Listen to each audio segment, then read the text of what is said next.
IS 20 Accounting for Government Grants and Disclosure of Government Assistance। इसमें दो चीजें दी हुई हैं, एक गवर्नमेंट ग्रांट दी हुई है और एक गवर्नमेंट असिस्टेंस दी हुई है। गवर्नमेंट ग्रांट पर तो हम अकाउंटिंग ट्रीटमेंट को अप्लाई करेंगे और जो गवर्नमेंट असिस्टेंस होती है उसको हम सिर्फ डिस्क्लोजर दिखाते हैं अपने नोट्स में। ग्रांट्स क्या होती हैं? सब्सिडीज, प्रीमियम्स, रिबेट्स वगैरह, या किसी भी एसेट को खरीदने के लिए गवर्नमेंट कोई ग्रांट देती है। इसके अलावा असिस्टेंस भी बहुत सारी होती हैं। असिस्टेंस क्या होता है, इसकी डेफिनेशन देख लेते हैं। Action by government designed to provide an economic benefit specific to an entity or range of entities qualifying under certain criteria। Assistance हर एक को नहीं मिलती है। गवर्नमेंट का कोई स्पेसिफिक क्राइटेरिया होता है जिस पर आपको असिस्टेंस मिलेगी। जैसे कि अगर एक्सपोर्ट बढ़ानी है तो वो टैक्स माफ कर देंगे कुछ अरसे के लिए, या तो एक एंटिटी के लिए होगा या फिर असिस्टेंस पूरे रेंज ऑफ एंटिटीज जो भी उस सेक्टर में आ रही होंगी उन पे होगा, उनको असिस्टेंस दी जाएगी। अच्छा, इसके अलावा basically like almost every government supports certain companies or business by providing them grants or other kind of assistance. Now it is advantages for the companies. Definitely they are having assistance from the government. So how we will report such assistance or such grants in our financial statements? Basically, it's a very old standard. Like it was first issued in 1983 or 1984, and since then there were no significant changes from that day. Imagine, कोई changes नहीं आई हैं। Main objective क्या है IS 20 का कि आपने किस तरह अकाउंट फॉर करना है और किस तरह डिस्क्लोज करना है दो आइटम्स को, एक गवर्नमेंट ग्रांट को और दूसरा असिस्टेंस को। असिस्टेंस तो मैंने आपको बता दिया है कि अगर गवर्नमेंट के कुछ ऐसे एक्शंस जो आपकी कंपनी को इकोनॉमिक बेनिफिट्स दे रहे हैं, यानी कि there is a flow of economic benefit in your entity when government is helping you, then that is government assistance. Like fee marketing दे दी, बिजनेस एडवाइस दे दिया, टैक्स ब्रैकेट को कम कर दिया, टैक्स असिस्टेंस दे दी, टैरिफ्स कम कर दिए, कोटा दे दिया, एक्सेट्रा। गवर्नमेंट ग्रांट्स क्या होती हैं? गवर्नमेंट ग्रांट्स ये होती हैं कि जब गवर्नमेंट आपको एक्चुअली कोई रिसोर्स दे रहा हो अपनी तरफ से। अब वो रिसोर्स जो हैं वो मॉनेटरी भी हो सकती हैं और नॉन मॉनेटरी भी हो सकती हैं। So it is basically the transfer of the actual resources to an entity by a government. But most of the cases में ये डिपेंड करता है कि अगर एंटिटी कोई कंडीशन पूरी करेगी गवर्नमेंट की तो ही गवर्नमेंट देगी। जैसे कि गवर्नमेंट चाहती है कि एक्सपोर्ट बढ़े, तो जो खास इंडस्ट्रीज हैं गवर्नमेंट चाहेगी कि वो प्लांट लगाएं और ताकि प्रोडक्शन हो और एक्सपोर्ट बढ़े। अब प्लांट लगाने के लिए अगर एंटिटी के पास पैसे नहीं हैं तो गवर्नमेंट उसको ग्रांट देगी पैसों में, या इन काइंड भी दे सकती है। बाय द वे, भाई मशीन गवर्नमेंट ने इंस्टॉल करके दे दी तो इन काइंड मिल गई गवर्नमेंट ग्रांट। अब वो चाहे मॉनेटरी एसेट्स हो या नॉन मॉनेटरी एसेट्स हो। अब स्कोप क्या है? स्कोप और जनरल प्रिंसिपल क्या है?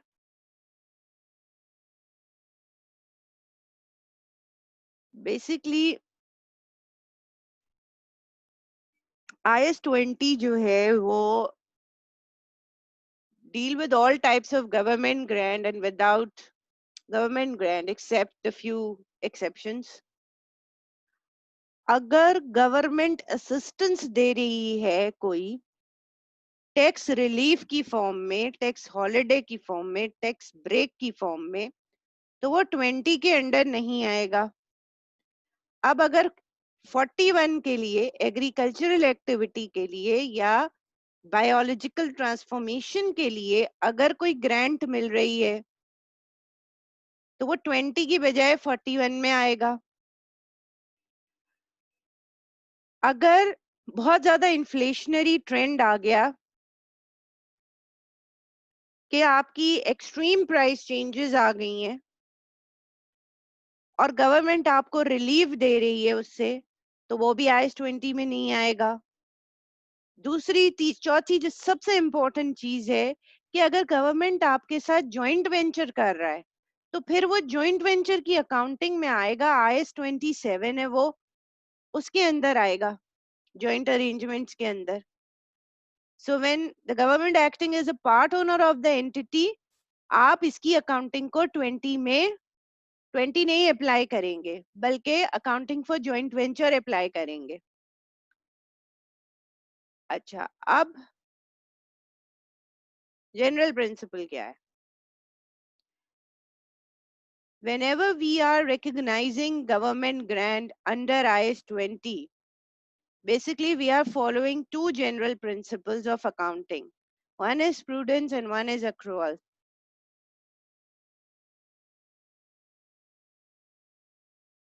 Prudence ये कहता है कि जब तक अनसर्टेनिटी है, कुछ भी आपको गवर्नमेंट से मिले, आपने उसको रिकॉर्ड नहीं करना।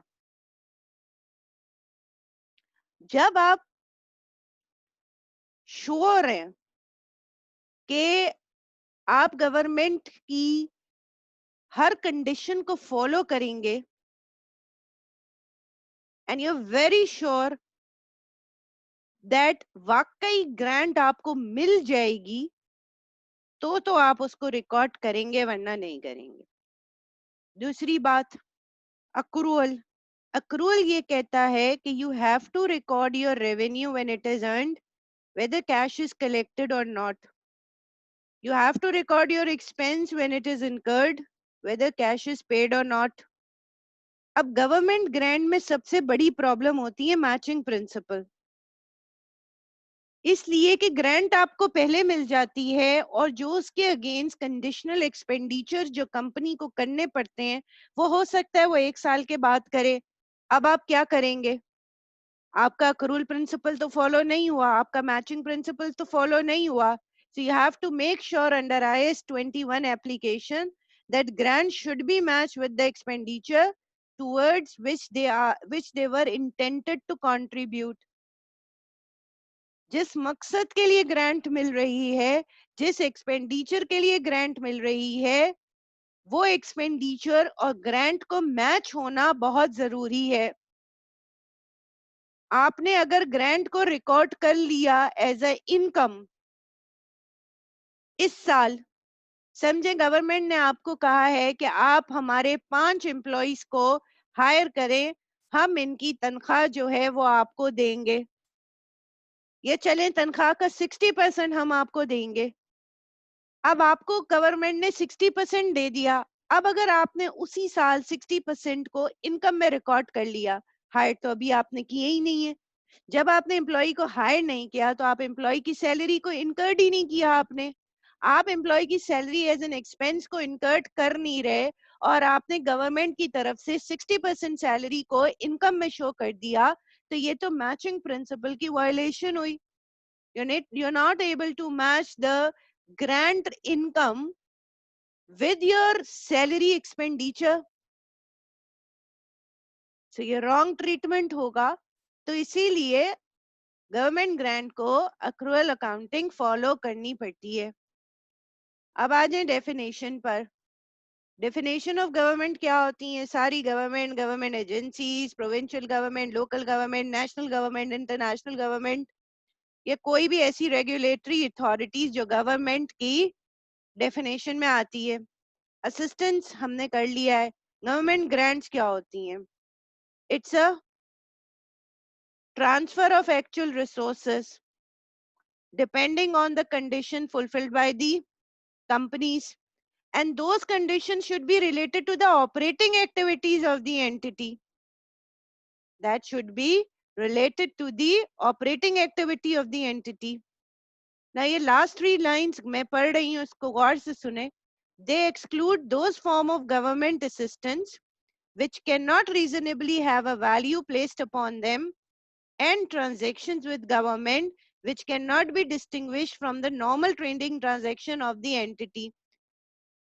अगर आप सेपरेट नहीं कर पाते वो ट्रांजैक्शंस को जिसके अगेंस्ट आपको गवर्नमेंट ग्रांट मिल रही है, तो फिर आप उसको IAS 20 में कंसिडर नहीं करोगे. आपको गवर्नमेंट ग्रांट की ट्रांजैक्शन को अलग सेपरेट आइडेंटिफाई करना पड़ेगा, और सेपरेटली आइडेंटिफाइड करने के बाद उसको रिकॉर्डिंग करनी पड़ेगी. लेकिन अगर आप ग्रांट को डिस्टिंग्विश ही नहीं कर पा रहे अपने नॉर्मल कोर्स ऑफ बिजनेस से, तो फिर वो जो भी ट्रांजैक्शन होगी वो IAS 20 में नहीं आएगी. डोंट यू थिंक कि ये जॉइंट वेंचर हो गया? अगर आप कोई जॉइंट वेंचर कर रहे हैं तो वो आपका नॉर्मल कोर्स ऑफ बिजनेस है. अब अगर गवर्नमेंट आपकी हेल्प कर रही है तो आप वो और आप दोनों नॉर्मल कोर्स ऑफ बिजनेस पे काम कर रहे हैं, तभी आप जॉइंट वेंचर को IAS 20 में इंक्लूड नहीं गए थे. अब है ग्रांट रिलेटेड टू एसेट. अगर गवर्नमेंट ने ये कंडीशन रखी है कि कंपनी को एसेट खरीदना है और वो उसके लिए पैसे दे रहे हैं, तो हम उसको कहते हैं कि these grants are related to assets.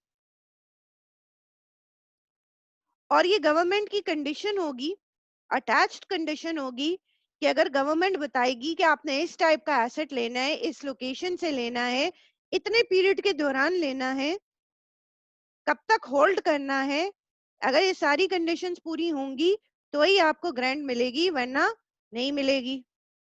Grant related to income, वो ग्रांट्स जो एसेट से रिलेटेड नहीं होती, वो सारी की सारी ग्रांट्स रिलेटेड टू इनकम होती हैं. फेयर वैल्यू बहुत बार समझा दिया, अब दोबारा नहीं समझाऊंगी. फॉरगिवेबल लोन्स, इस पे तो कमेंट ही नहीं करना चाहिए. जो नई गवर्नमेंट आती है वो जो नई गवर्नमेंट आती है वो अपने लोन्स माफ करवा लेती है. फॉरगिवेबल लोन सेल्फ एक्सप्लेनेटरी है. वो लोन्स जो माफ करवा दिए जाएं प्रिस्क्राइब कंडीशंस पूरी करने के बाद, लोग माफ करवाते हैं और मुल्क से चले जाते हैं. ठीक है, अब नेक्स्ट वीडियो में बताएंगे कि रिकग्निशन कैसे होगी.